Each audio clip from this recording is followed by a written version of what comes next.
Media, bekal ilmu Islam.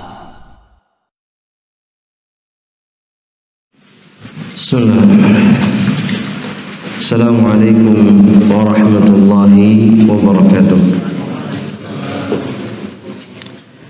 Innal hamdalillah nahmaduhu wa nasta'inuhu wa nastahdihi wa na'udzu billahi min shururi anfusina wa sayyiati a'malina. May yahdihillahu fala mudilla lahu wa may yudlilhu fala hadiya lahu. Wa asyhadu an la ilaha illallah wahdahu la syarika lah iqraran bihi wa tauhida wa asyhadu anna Muhammadan abduhu wa rasuluhu la nabiyya ba'dah. Faqala rabbuna tabaraka wa ta'ala ya ayyuhalladzina amanu ittaqullaha haqqa tuqatih wa la tamutunna illa wa antum muslimun. Ya ayyuhan nasu taqu rabbakumul ladzi khalaqakum min nafsin wahidah wa khalaqa minha zawjaha wa batha minhuma rijalan katsiran wa nisaa'a wattaqullaha alladzi tasaaluna bihi wal arham innallaha kana 'alaikum raqibah. Ya ayyuhalladzina amanu ittaqullaha wa qulu qawlan sadida yuslih lakum a'malakum wa yaghfir lakum dhunubakum wa may yuti'illaha wa rasulahu faqad faza fawzan 'azima. Fa amma ba'du, ahibati fillah wa ikhwani fid din, a'azzani Allahu wa iyyakum. Kembali kita ditakdirkan oleh Allah Subhanahu wa taala untuk bisa melanjutkan kitab Khudh Aqidataka minal Kitabi was Sunnati Shahihah. Dan di penghujung kitab, kita berada di penghujung kitab sampai kepada pertanyaan yang ke-6 di halaman yang ke-57. Jadi awalnya di halaman ke-56. Dan pada perjumpaan di malam hari ini kita masuk kepada pertanyaan yang ke-7 yang disampaikan oleh Syekh di dalam kitabnya, di mana Syekh rahimahullahu taala beliau mengatakan, bolehkah kita meninggalkan ikhtiar dan kemudian pasrah kepada takdir Allah Subhanahu wa taala? Dan beliau mencantumkan pertanyaan ini dalam konteks pembahasan yang diberikan oleh beliau tentang ketaatan kepada Allah Subhanahu wa taala dengan mengikuti Al-Qur'an. Begitu juga dengan ketaatan kepada Rasulullah sallallahu alaihi wasallam dengan mengikuti sunnahnya. Dan perkara yang satu ini adalah perkara yang sangat penting di dalam masalah akidah. Karena sebagian orang mereka bersandar kepada takdir Allah Subhanahu wa taala sehingga mereka tidak menjalankan syariat. Dengan dalil bahwa Allah Subhanahu wa taala telah menetapkan ahlun nar dan begitu juga Allah Subhanahu wa taala telah menentukan ahlul jannah. Dan apakah itu cukup bagi seseorang kemudian, atau apakah perkara tersebut mencukupi seseorang kemudian untuk meninggalkan amal dan tidak berikhtiar? Tidak melakukan apapun, hanya menjalani takdir Allah Subhanahu wa taala? Maka jawaban beliau tidak boleh. Dan ini termasuk ke dalam perkara yang sangat diharamkan di dalam Islam. Ketika seseorang meninggalkan ikhtiar dan kemudian berdalih atau berdalil bahwa semuanya telah ditentukan oleh Allah Subhanahu wa taala. Alasan yang pertama, dan ini yang disebutkan oleh Syekh di dalam kitabnya, karena Allah Subhanahu wa taala berfirman di dalam Al-Qur'an, di dalam surat Al-Lail ayat yang ke-5 sampai ayat yang ke-7. Dan kemudian ayat-ayat ini kata para mufassirin itu berbicara tentang Abu Bakar As-Siddiq radhiyallahu taala anhu, di mana Allah Subhanahu wa taala mengatakan fa amma man a'ta wattaqa. Dan adapun orang yang a'ta. Apa artinya a'ta? Ada terjemahannya di situ. Apa artinya a'ta jemaah? Memberi, berbagi, wattaqa, dan kemudian dia bertakwa kepada Allah.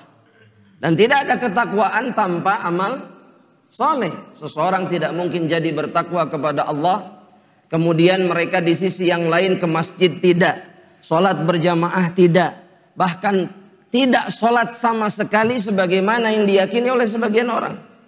Bahwa seseorang bisa jadi bertakwa kepada Allah ketika hatinya beriman dan kemudian yakin kepada Allah, itu cukup. Padahal di dalam Islam itu tidak cukup. Karena tidak ada iman, tidak ada ketakwaan tanpa amal dan ikhtiar di dalam Islam. Makanya ayat ini tadi berbicara tentang siapa? Abu Bakar As-Siddiq. Anda mau tanya, Abu Bakar As-Siddiq tahu tidak bahwa dirinya ahlul jannah? Tahu. Kan dikabari oleh Rasulullah SAW. 10 orang yang pertama masuk Islam itu dari dulu, dari awal mereka tahu bahwa mereka ahlul jannah. Dan mereka bisa begini, bisa mengatakan bahwa saya mah ahlul jannah. Iya. Terus mereka meninggalkan amal soleh. Betul nggak? Jamaah bisa, tidak bisa. Tapi mereka tetap melakukan amal dalam keadaan bahwa sebenarnya mereka sudah dijamin masuk surga. Itu pendalilannya oleh Syekh. Wasaddaqa bil husna, kemudian dia pun membenarkan surga. Membenarkan surga. Al-husna itu kata yang digunakan oleh Allah di dalam Al-Quran untuk menggambarkan atau menamai jannah. Disebut husna yang artinya yang terbaik. Puncak kebaikan, karena surga itu dipenuhi oleh puncak seluruh kebaikan dan kenikmatan. Kenikmatannya puncak, penghuninya pun adalah orang-orang baik yang sampai puncaknya. Makanya tempatnya disebut apa? Husna. Apa jemaah? Husna. Antum ingin masuk al-husna? Hah? Kenapa ingin? Ini nggak berat pertanyaannya jemaah. Kenapa antum ingin? Hah? Kenapa ingin masuk surga?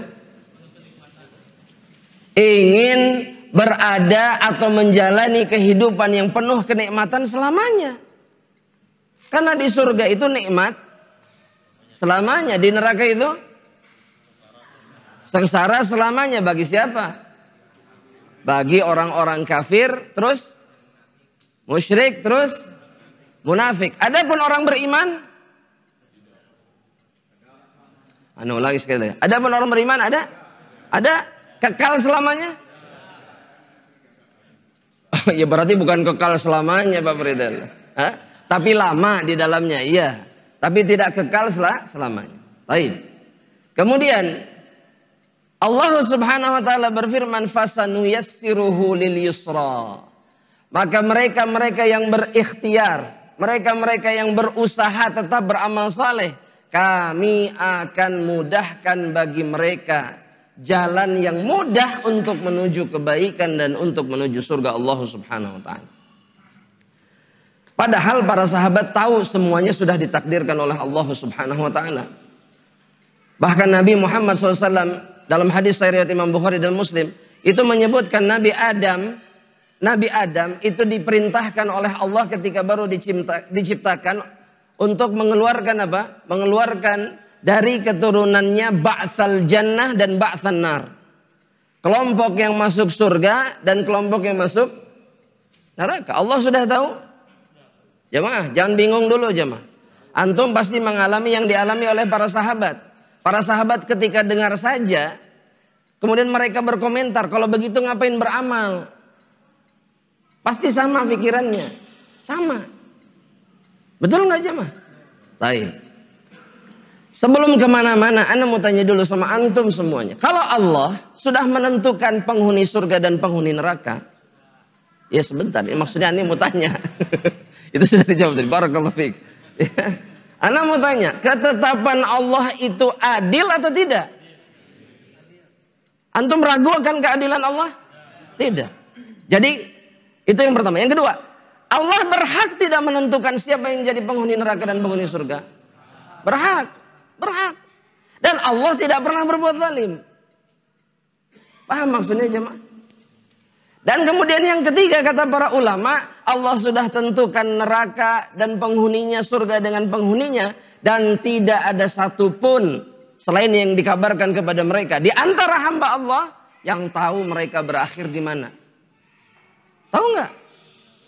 Jamaah, antum tahu akan berakhir di mana? Enggak. Tapi perintahnya satu dari Allah dan Rasulnya, beramal. Jangan tinggalkan amal. Paham nih maksudnya jamaah rahmatullah Allah? Dan tulis di bukunya. Di dalam surat Al-Anbiya ayat yang ke-23. Allah Subhanahu wa taala mengingatkan kita semuanya. Dan ayat ini semestinya menghentikan kita kemudian memikirkan, nah hanya Allah sudah menentukan ahlul jannah, ahlul neraka. Bertanya-tanya terus. Kata Allah apa? La yus'alu amma yaf'al wa hum yus'alun. Allah itu tidak ditanya tentang apa yang diperbuatnya. Jadi kita nggak punya celah untuk bertanya-tanya kenapa. Kok begitu? Semuanya, syukran. Semuanya berdasarkan apa? Kehendak, kemudian keadilan Allah Subhanahu wa taala. Tapi Allah kemudian mengatakan wahum yus'alun. Yang harusnya mereka khawatirkan itu apa? Mereka yang akan ditanya oleh Allah Rabbul Alamin. Ya, makanya Nabi Muhammad SAW mengatakan, ya, idza dzukiral qadar fa'amsiku, kata Nabi. Dalam hadis yang hasan atau sahih, kalau disebutkan tentang takdir, maka kalian tahan diri kalian, kata Rasulullah SAW. Jangan sibuk membahas takdir. Pertama, karena takdir itu ditulis dengan keadilan Allah, tidak ada kezaliman. Yang kedua, tidak ada satupun di antara kita yang tahu catatan takdir kita.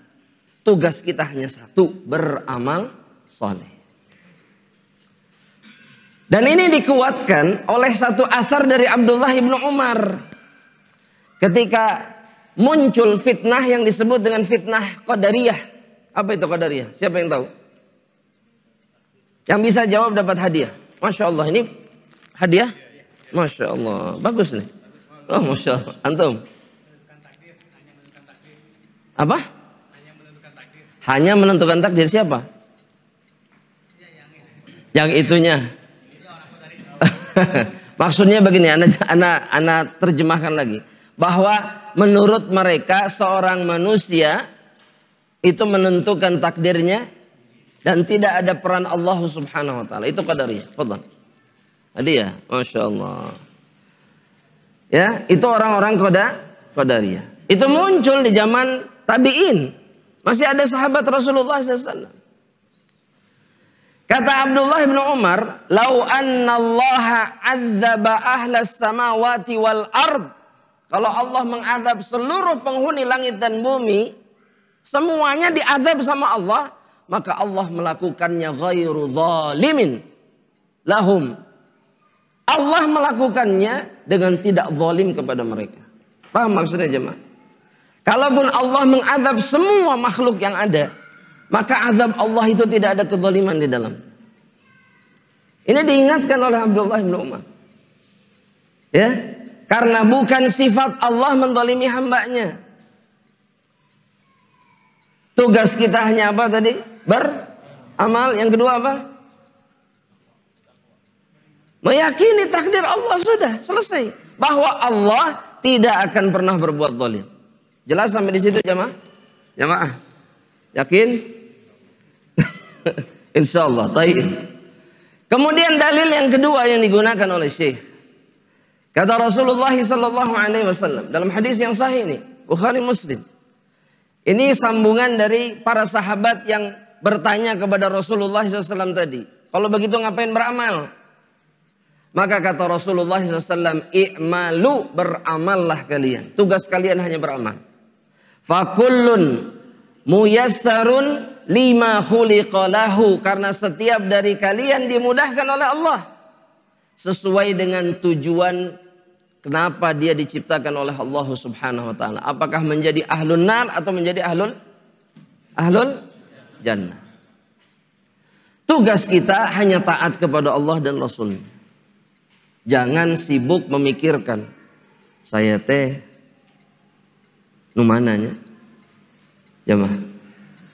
Coba kalau antum berpikir, antum ingin jadi yang mana? Ahlul jannah? Maka cukup sampai di situ. Dan ahlul jannah itu punya satu tugas, apa Pak? Beramal saleh. Beramallah. Kata Rasulullah SAW apa? Beramal. I'malu, kata Rasulullah SAW. Allah juga bilang sama dalam Al-Quran. I'malu fasayarallahu amalakum. Allah akan melihat amalan kalian. Jelas sampai di situ jemaah? Baik. Kita lanjutkan jemaah rahmatullah. Setelah mencantumkan pertanyaan yang ketujuh, beliau kemudian masuk kepada bab berikutnya yang beliau berikan judul sunnah dan juga bid'ah. Masya Allah. Bedanya sunnah dan bid'ah apa?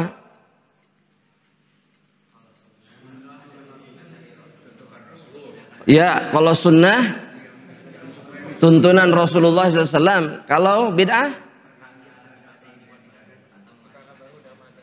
Taib. Ana sebutkan definisinya waktu itu. Betul nggak? Anda masih ingat nggak? Hah? Oh lupa. Ada yang masih ingat nggak? Ana sebutkan definisi yang disebutkan oleh Al-Imam Asy-Syatibi dalam kitab beliau Al-I'tisam. Ana masih ingat betul. Ana sebutkan di sini. Betul? Iya. Ada catatannya? Ada? Baca tuh, baca. Apa yang dimaksud dengan bid'ah? Cara beragama dalam Islam yang dibuat-buat untuk menyerupai syariat sebagai bentuk berlebihan dalam beribadah kepada Allah. Masya Allah. Waktu itu antum dapat hadiah kalau nggak salah. Hah? Enggak. Pertanyaan terakhir kalau nggak salah. Itu yang pekan kemarin Tentang hadis apa? hadis ya bunai, hadis wahai anakku, Iya, apa hadis wahai anakku? hadis riwayat Tirmidzi. terakhir. Apa artinya? Wahai anakku, jika engkau mampu untuk tidak berkhianat di waktu pagi dan petang, maka Oh, itu hadis Anas bin Malik. Nah, ya.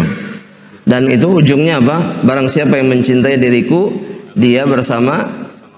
Masya Allah, masih ingat jemaah rahmatullah Allah. Antum masih ingat yang lain? Insya Allah Ustaz, insya Allah. Yang penting catatannya ada tadi. Betul, barakallahu fiik, ahsan. Masya Allah. Ya, tariqatun fid dini mukhtara'ah, kata Imam Asy-Syatibi. Ya, bahwa yang disebut dengan bid'ah itu adalah jalan cara di dalam agama yang diada-adakan.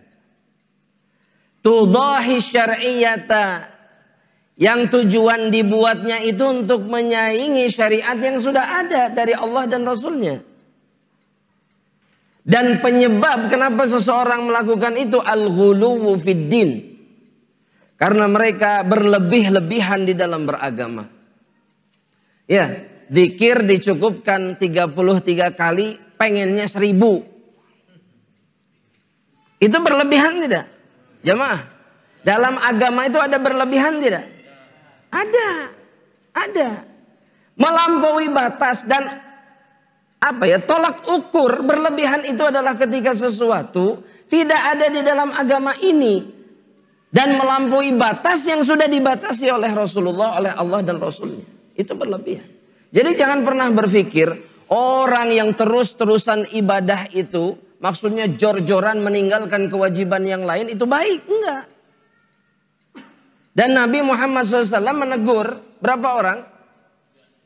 3 orang pemuda yang bersumpah atas nama Allah bahwa mereka akan beribadah sepanjang akhir hidupnya. Apa coba ibadah yang pertama? Salat tidak berhenti.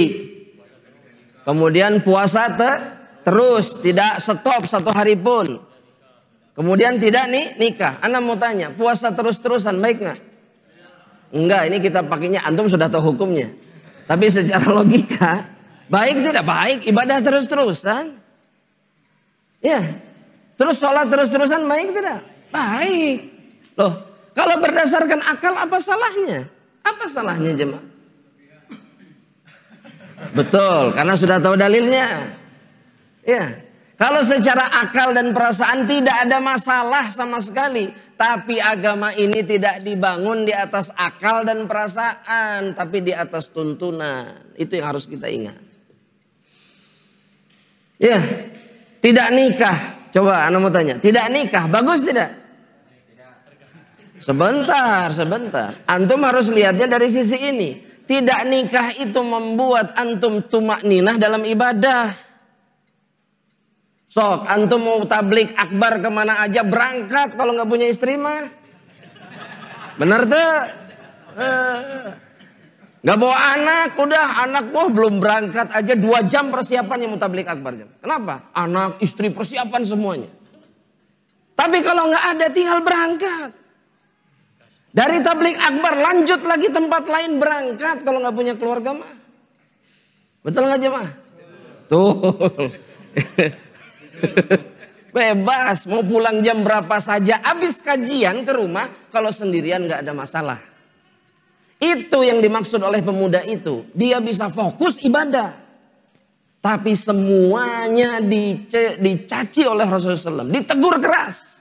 Siapa yang bilang, kata Nabi, siapa yang bilang bersumpah bahwa akan sholat terus, puasa terus, tidak mau nikah? Nabi marah, Nabi nggak terima. Nabi bilang, saya sholat dan istirahat. Saya puasa dan berbuka, nggak puasa terus-terusan. Saya juga menikahi perempuan. Di akhir Nabi bilang apa jamaah? Perhatikan, man raghiba an sunnati falaysa min. Yang tidak suka sunnahku, tuntunanku, bukan termasuk golonganku. Jadi dalam ibadah pun ada hulu dan itu haram, nggak boleh. Ya, jangan menganggap yang bisa zikir 200.000 kali itu baik. Enggak. Iya. Karena mereka melampaui batasannya. Tidak ada tuntunan seperti itu. Jelas sampai di situ jamaah? Ini jangan dipotong pelbah etanya. Kalau pelbah itu saja seperti salah kalimatnya. Enggak. Yang melampaui batas itu salah. Yang benar yang seperti apa? Sesuai sunnah. Makanya seorang mukmin harus tahu bedanya sunnah dan bid'ah. Sebelum Anda lanjutkan, Anda mau tanya dulu. Yang bisa jawab dapat hadiah. Sebutkan pengertian sunnah di dalam Islam. Apa yang dimaksud dengan sunnah? Satu orang saja, jangan rame-rame. Betul, antum. Sunnah di dalam Islam adalah apa-apa yang dilakukan oleh Nabi Shallallahu Alaihi Wasallam, baik berupa ucapan, keyakinan, dan juga takdir persetujuan. Dan persetujuan. Dan itu berdasarkan pengertian ahlul hadis. Paham jemaah? Jemaah? Coba diulang, kedengeran nggak jemaah? Enggak, yang keras ya, fadhal. Wayahna. Sunnah adalah apa-apa yang dicontohkan oleh Nabi Shallallahu Alaihi Wasallam. Apa-apa yang dicontohkan oleh Nabi. Kemudian baik berupa ucapan min qaulin, Dan baik berupa keyakinan, i'tiqad, terus ucapan, perbuatan Nabi, dan ikrar atau takrir Nabi Muhammad SAW. Bisa difahami ini maknanya jemaah? Jemaah? Bisa. Tapi tulis di bukunya, ini pengertian ahlul hadis. Adapun di zaman Nabi, para sahabat itu mengatakan sunnah kepada seluruh syariat yang datangnya dari Rasulullah. Apapun itu. Jadi semua bagian agama ini mereka katakan apa? Sunnah. Itu pengertian sunnah di mata para sahabat Nabi Muhammad SAW. Apapun itu, maka itu sunnah. Makanya bisa dikatakan begini jemaah, bisa dikatakan begini. Kalau pakai pengertian para sahabat, ya, sholat 5 waktu itu sunnah bukan? Sunnah. Kenapa sunnah? Karena itu syariat yang diajarkan oleh Rasulullah SAW. Kalau naik haji itu sunnah bukan? Sunnah. Jihad itu sunnah bukan? Sunnah juga. Adapun berdasarkan pengertian ahlul fiqhi, makna sunnah itu yang bukan wajib. Yang bukan apa? Wajib. Contoh, coba. Salat sunnah, semuanya sudah nggak usah disebutkan ya. Selain itu apa jamaah yang sunnah juga? Yang nggak wajib, nikah nggak wajib. Coba ini penting jemaah. Nikah nggak wajib? Angkat tangan yang mengatakan tidak wajib. Antum yang mengatakan wajib. Sisanya apa ini statusnya jemaah? La haula wala quwwata illa billah. Taib. Antum yang mengatakan tidak wajib, kenapa?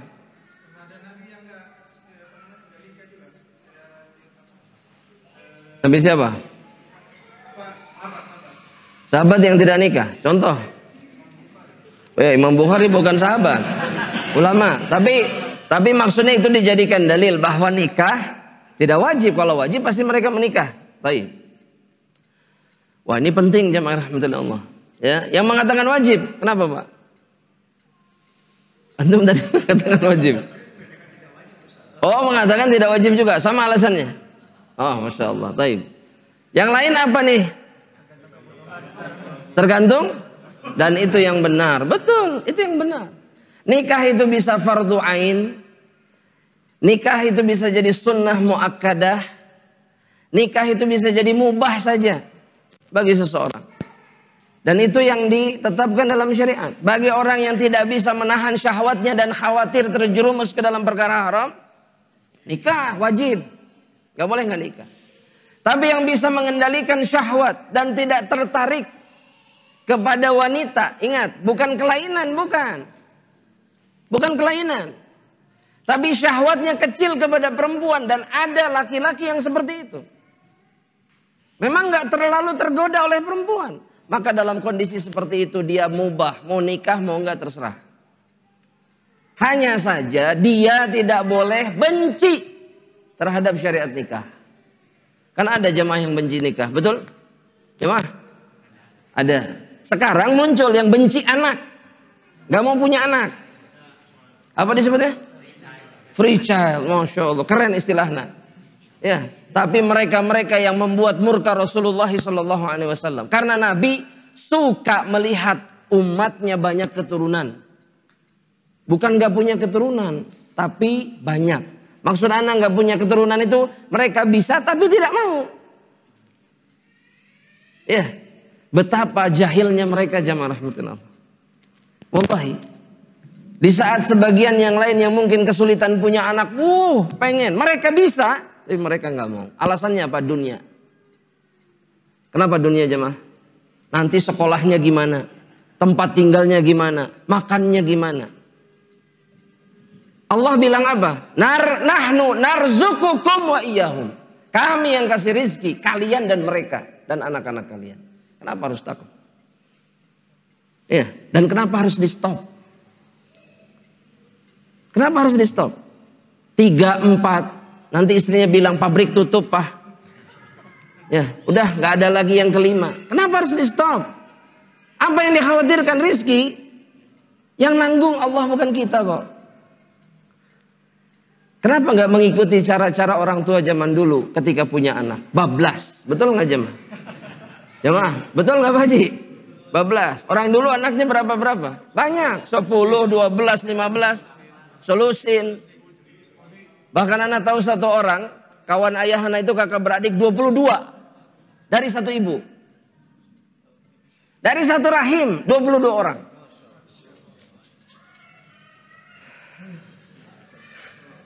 Masya Allah jemaah. Ya. Ada seorang wanita kafirah di Afrika, sekarang ini masih hidup. Anaknya dari rahimnya dia sendiri 44. Memang kembar sekian, tapi 44. Kafir.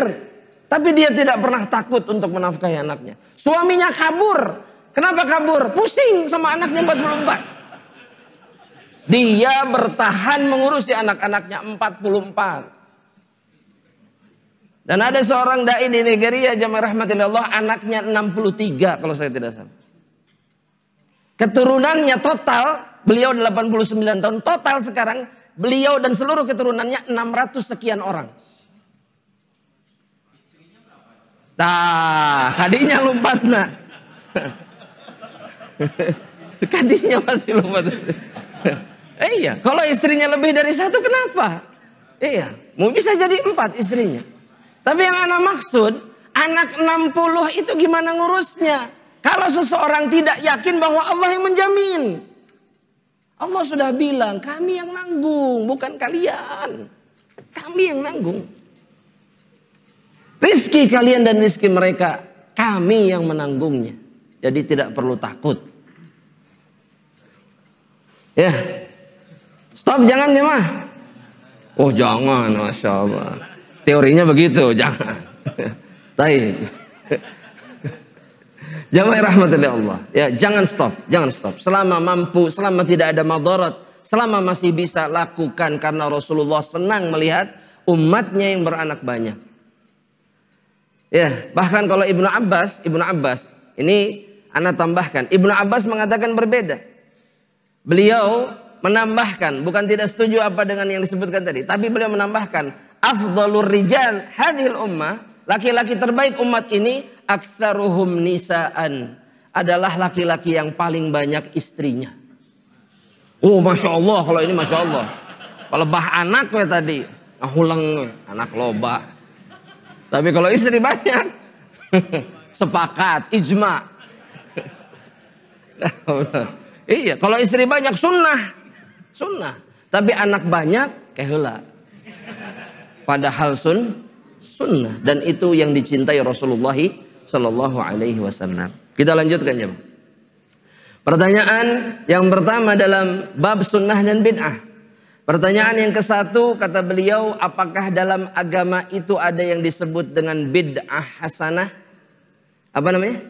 Bid'ah hasanah. Maka jamaah rahmatillah, kata beliau, di dalam agama tidak ada yang disebut dengan bid'ah hasanah. Garis bawah itu jamaah. Di dalam agama Allah Subhanahu wa taala tidak ada yang disebut dengan bid'ah hasanah. Ya. Tidak ada bid'ah hasanah. Yang ada apa jemaah? Tulis. Bid'ah sayyi'ah ataupun yang disebut dengan dolalah. Bid'ah itu juga disebut dengan apa? Dolalah. Dolalah itu artinya kesesatan. Tulis. Kata Nabi, kullu bid'atin dolalah. Setiap kebid'ahan itu kesesatan. Kata Nabi, bukan kata kita. Kata Nabi. Atau juga disebut dengan sayyi'ah. Maknanya buruk. Bid'ah itu adalah perkara yang buruk. Kenapa? Karena dia berdosa dan membuat seseorang yang melakukannya itu justru tidak mendapatkan apapun dari pahala. Gitu ya? Makanya disebut sayyi'ah atau dolalah. Dalilnya adalah, kata Syekh, dalilnya firman Allah. Dalam surat apa? Ada di bukunya. Al-Maidah ayat berapa? Ayat 3, ayat 5. Yakin? Hah? Coba. Itu nggak sinkron antara apa? Terjemahan sama yang ada di Qur'annya. Nggak sinkron. Ayat 3. Ya. Nah, itu pentingnya apa jemaah? Membaca dan cross check. Karena buku itu tidak sempurna. Bukunya makhluk itu nggak ada yang sempurna. Yang sempurna hanya kitabullah, makanya harus dicek. Al-Maidah ayat berapa? Surat ke berapa? Ke-5. Ayatnya ayat ke berapa? Ke-3. Kata Allah Subhanahu wa taala, "Al-yauma akmaltu lakum dinakum." Wah, ini hafal semua ayatnya.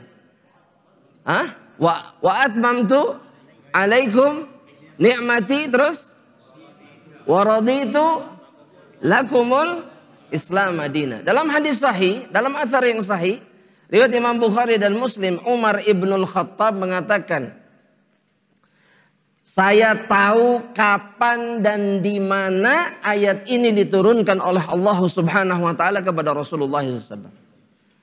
Orang Yahudi ketika mendengar ayat ini kata mereka, Umar, kalau kami mendapatkan ayat seperti yang kalian dapatkan umat Islam, yaitu ayat ini, latakhadnahu idan, kami akan jadikan hari turunnya itu sebagai hari raya. Ini Yahudi musyrik, tidak beriman kepada Allah. Ketika dengar ayat ini, mereka mengatakan apa? Oh, kalau kami jadikan hari raya. Kenapa? Karena Allah sudah menyempurnakan segalanya bagi kalian. Yahudi aja percaya. Terus kita sebagian hamba-hamba Allah yang mengaku beriman, gak percaya dengan ayat ini. Apa buktinya? Perbuatan mereka menyelisihi ayat ini. Kata Allah, hari ini aku sudah sempurnakan bagi kalian agama kalian. 2, sempurnakan kenikmatanku bagi kalian. Kemudian yang ketiga, aku ridhoi Islam sebagai agama kalian.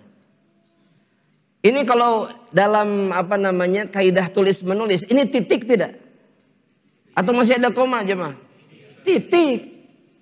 Lawang udah sempurna jemaah. Ini semuanya pedagang kan Pak? Ya, semuanya? Enggak semuanya. Tapi mayoritas. Ana mau tanya jemaah. Kalau baju sudah sempurna, baju nih, ditambah nggak?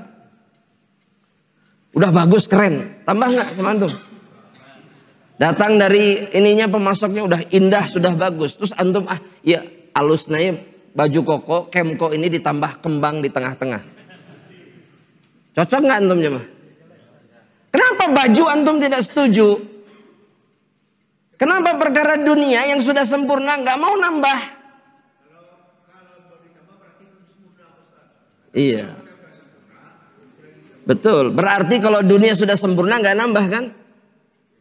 Ya nggak nambah lagi. Berarti kalau istri satu sempurna sudah? Belum tentu. Tuh kan, kalau bah istri belum tentu. Baik, kita lanjutin ya mah. Dunia kita sepakat nggak akan kita tambah. Tapi kenapa perkara akhirat kemudian kita tambah-tambahi padahal Allah sudah mengatakan sempurna? Perhatikan jemaah perkataan Ibnu Katsir ketika menafsirkan ayat ini. Tulis. Ibnu Katsir dalam tafsirnya. Kata Ibnu Katsir jemaah rahmatullah Allah subhanahu wa ta'ala. Atau hadhil ayat ini kata beliau. Akbaru ni'amillahi ala hadhil ummah. Adalah kenikmatan terbesar dari Allah bagi umat ini. Kenapa jemaah? Kata beliau alasannya. Pertama, haitsu akmala ta'ala lahum dinahum. Karena Allah menyempurnakan agama bagi mereka. Islam ini disempurnakan. Kemudian kata beliau, fala tahtajuna, yang membuat umat Islam tidak butuh ila dinin ghairihi, tidak butuh agama yang lainnya, tidak butuh syariat yang lain. Wala nabiyya ghaira nabiyihim, dan tidak butuh kepada nabi selain nabi mereka. Itu Nabi Muhammad sallallahu alaihi wasallam. Walihadza ja'alallahu au ja'alahu Allahu.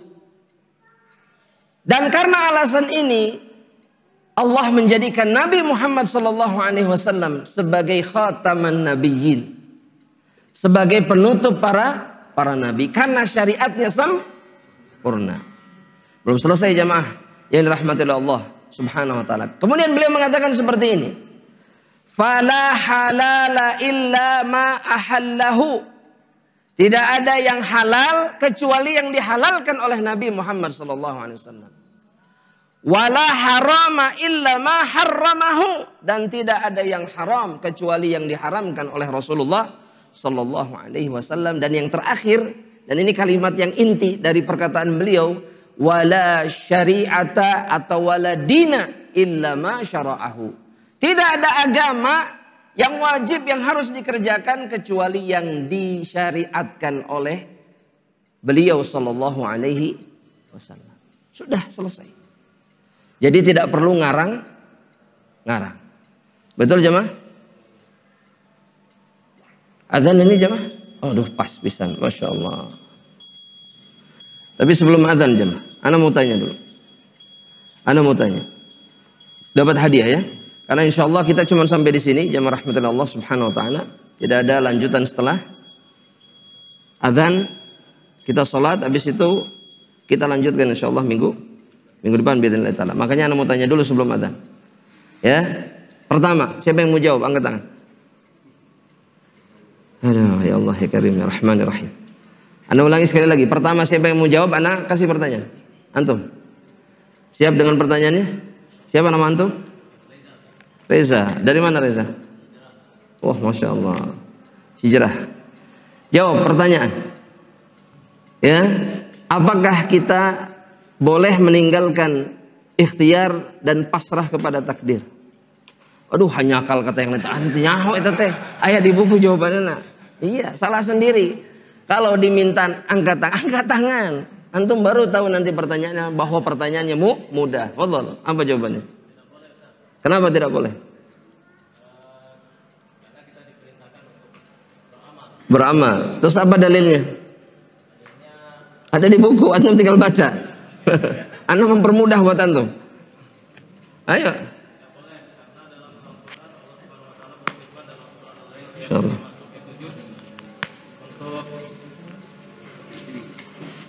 Untuk apa? Untuk beramal. Baik, gini aja pertanyaannya. Ayat itu turun tentang siapa? Mumtaz, fadhal, barakallahu fiik. Fadhal, dapat hadiah. Gampang enggak jemaah? Sok atuh ngangkat tangan. Siapa yang mau menjawab pertanyaan lagi? Ya Allah. Ayo jawab. Antum, fadhal. Siap dengan pertanyaannya? Ini belum ditegang gitu mukanya, tenang aja. Ya kalau antum harus ada berat pertanyaannya. Baik. Apa dalil yang disebutkan oleh Syekh yang memerintahkan kita untuk beramal dan tidak pasrah kepada takdir? Dari Nabi sabdanya apa? Ada di buku juga, antum baca. Gak ada bukunya. Pinjam atau sama temennya kasih pinjam. Dikasih tahu lagi, Masya Allah.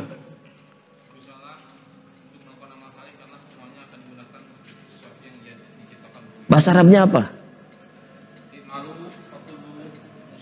Muyassarun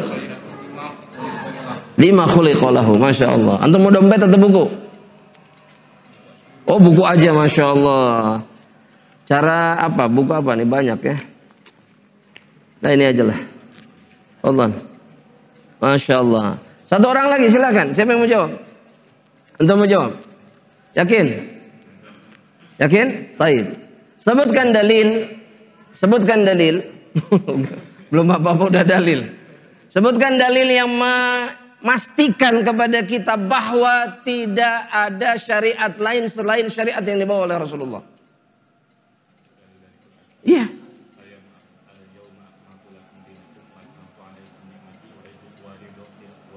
Waraditum. Itu ayatnya. Betul. Surat apa itu? Ayat berapa? Ayat 3. Apa kata Ibnu Katsir tentang itu? Kata Ibnu Katsir tentang ayat itu adalah ini sebesar-besarnya nikmat bagi umat Islam. Apa lanjutannya? Karena alasannya ada 3. Yang pertama,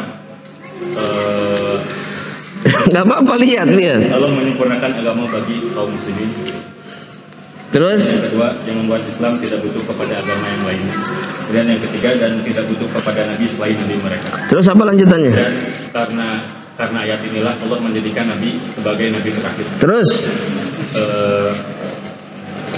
Dan tidak ada yang halal kecuali yang dilakukan oleh nabi, tidak ada yang haram kecuali yang diharamkan oleh nabi, dan tidak ada yang disyariatkan kecuali yang disyariatkan oleh Nabi Sallallahu Alaihi Wasallam. Masya Allah, barakallahu fiik. Dapat 2, ya Allah.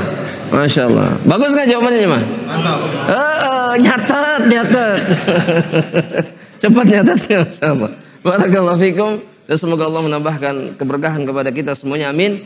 Dan kita akhiri perjumpaan kita di malam hari ini dengan doa kafaratul majlis. Subhanakallahumma wa bihamdika asyhadu an la ilaha illa anta astaghfiruka wa atubu ilaik. Assalamualaikum warahmatullahi wabarakatuh. Am Media, bekal ilmu Islam.